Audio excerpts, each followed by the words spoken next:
वालेकुम अस्सलाम वालेकुम वरहमतुल्लाहि वबरकातुहू। बच्चों, आज हम पढ़ेंगे 7th क्लास का हमारा सबक है श्रीनगर से कारगिल तक। ठीक है, तो ये हमारा सबक है 12th सबक, 12वां सबक है हमारी इसका 7th क्लास का, श्रीनगर से कारगिल तक। और श्रीनगर से कारगिल तक हम देखेंगे हमें कैसे आदमी पहुंचता है। अगर कारगिल जाना हो श्रीनगर से तो किस तरह से क्या क्या मुकाम आते हैं, कैसी जगह आती है। ठीक है, इसके बारे में हम इसमें मालूम करेंगे। तो ये शुरू होता है सबक हमारा। लद्दाख के 2 ज़िले हैं। कितने ज़िले हैं? 2, लेह और कारगिल, जिसको आज अलग यूनियन टेरिटरी बनाया गया है। तो 2 ज़िले हैं इसके, लेह और कारगिल। कारगिल लेह कस्बे से 204 किलोमीटर की दूरी पर है। कारगिल जो है वो लेह से 204 किलोमीटर दूर है। कारगिल श्रीनगर से 200 किलोमीटर के फासले पर है। अब हम देखेंगे कारगिल जो है वो श्रीनगर से 200 किलोमीटर की दूरी पर है और कारगिल लेह से 204 किलोमीटर की दूरी पर है। कारगिल से लेह तक 204 किलोमीटर है।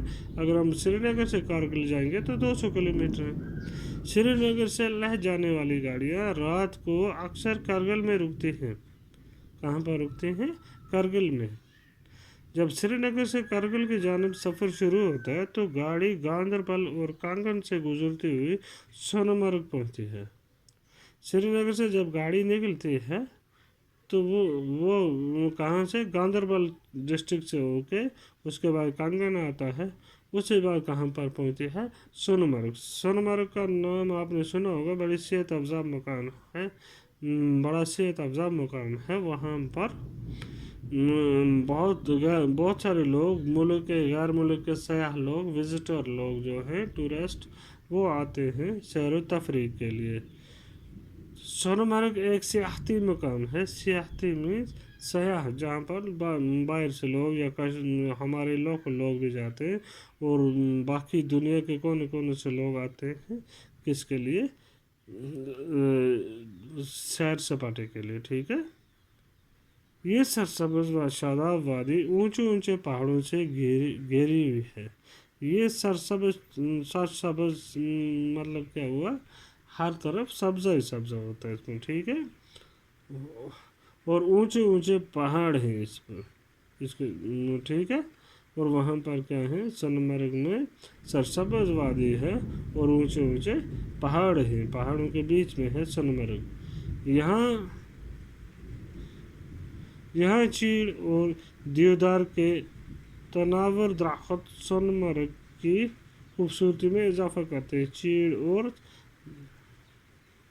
देवदार के बहुत सारे दरख्त पाए जाते हैं। इससे सोनमर्ग की खूबसूरती में 4 चांद लगते हैं। सोनमर्ग कश्मीरी ज़बान के अल्फाज का मरकब है। सोनमर्ग जो है ये कश्मीरी ज़बान के अल्फाज हैं। सोनमर्ग कश्मीरी में कहते हैं सोनमर्ग। ठीक है ना? मरकब मीन्स मजमुआ, जिसके मानी हैं सोने की चरागाह। जिसके क्या माने हैं? सोने की चरागाह। चरागाह किसको कहते हैं? जहाँ पर चारवाई वगैरह हमारे घास फूस खाते हैं। सोनमर्ग के दरमियान में एक साफ और शफाफ नदी बहती है। अब उधर ही दरमियान में, सोनमर्ग के बीच दरमियान में से एक साफ शफाफ पानी वाली, साफ सुथरे पानी वाली एक नदी बहती है। लद्दाख जा रही गाड़ियाँ यहाँ थोड़ी देर के लिए रुकती हैं। जिस गाड़ी को लद्दाख जाना होता है यहाँ पर थोड़ी देर के लिए रुकती हैं। यहाँ से तकरीबन 1 घंटे के सफ़र के बाद बालथल नाम का एक गांव आता है। जब सोनमर्ग से निकलते हैं तकरीबन 1 घंटा लगता है तो एक जगह आती है जिसका नाम बालथल है। बालथल भी कश्मीरी ज़बान के अल्फाज का मरकब है। बालथल जो है ये भी कश्मीरी ज़बान के अल्फाज का एक मरकब है, जिसके माने हैं पहाड़ों के नीचे। बालथल के क्या माने हैं? पहाड़ों के نیچے اس گاؤں کے آس پاس بھی اونچے اونچے پہاڑ ہیں. یہ گاؤں جو ہے اس کے آس پاس بھی کیا ہیں؟ بڑے بڑے اونچے اونچے پہاڑ. بالتل کے دائیں جانب پہاڑ کی اونچائی پر امرناتھ تیرتھ آستان ہے. بالتل کی دائیں جانب ہم دیکھیں گے تو وہاں پر پہاڑ کی اونچائی پر امرناتھ کا تیرتھ آستان ہے. اور بائیں جانب پہاڑوں کو زلزلہ کی سڑک ہے. اور دائیں جانب کیا ہے؟ امرناتھ تیرتھ آستان اور بائیں جانب ہے زلزلہ کے پہاڑ سڑک. زلزلہ ورا سے گزرتے ہوئے جغرافیائی حالات اور آب و ہوا بدلتی دکھائی دیتی. جب آدمی زلزلہ سے گزرتا ہے تو وہاں سے آب و ہوا جو ہے وہ الگ جیسی دکھتی ہے. ٹھیک ہے، جغرافیائی لحاظ سے اس کا جغرافیہ جو ہے اور آب و ہوا جو ہے وہ الگ جیسی دکھتی ہے. جیسے ہم کشمیر سے گئے، سری نگر سے گئے تو یہاں پر یہ سونمرگ تک الگ آب و ہوا ہے، وہاں سے آگے جاتے ہوئے الگ آب و ہوا دکھتی ہے. ہر طرف وادیاں اور مرغزار دکھائی دیتے ہیں. ہر طرف وادیاں دکھتی ہیں اور مرغزار دکھائی دیتے ہیں.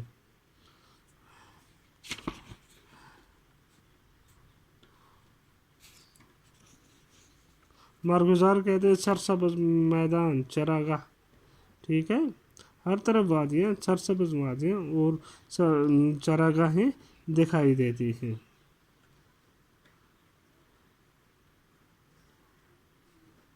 اور آسمان سے باتیں کرتے چیٹل پہاڑوں کا لمبا سلسلہ شروع ہوتا ہے اور اس کے بعد اتنے بڑے بڑے پہاڑ دیکھتے ہیں ہمیں لگتا ہے جیسے یہ آسمان تک ہے. سری نگر لہ شاہراہ پر ایک لداخ کا پہلا گاؤں مٹائن آتا ہے. لداخ کا پہلا گاؤں آ جاتا ہے جس کا نام ہے مٹائن. سری نگر سے جو لہ شاہراہ ہے سڑک ہے اس پر ایک پہلا گاؤں آتا ہے پہلے جاتے ہوئے جس کا نام مٹائن ہے، اور وہ پہلا گاؤں ہے جہاں لداخی تہذیب، تمدن، ثقافت اور زبان کے نمونے دیکھنے کو ملتے ہیں. جہاں سے ہمیں لگتا ہے کہ ہم اب کہاں آگے لداخ، وہاں سے لداخ کے رسم و رواج، ٹھیک ہے نا، تہذیب، وہاں کی ثقافت، زبان بھی بدل جاتی ہے، یہ چیزیں الگ دکھتی ہیں. ہمیں لگتا ہے کہ ہم کسی دوسری جگہ پہ آ گئے. اس گاؤں کے بعد اگلا مقام دراس آتا ہے. دوسرا مقام اس کے بعد کیا آتا ہے؟ دراس. مٹائن کے بعد دراس آتا ہے. یہاں سردیوں کے موسم میں درجہ حرارت -45 ڈگری تک پہنچ جاتا ہے. سردیوں میں کیا ہوتا ہے؟ یہاں پر اتنی سردی ہوتی ہے کہ -45 ڈگری تک ٹمپریچر گر جاتا ہے. بارش کم ہونے کے باوجود یہ علاقہ سرسبز و شاداب ہے. یہاں بارش زیادہ نہیں ہوتی ہے لیکن علاقہ جو ہے کیا ہے؟ سرسبز ہوتا ہے، سرسبز ہے.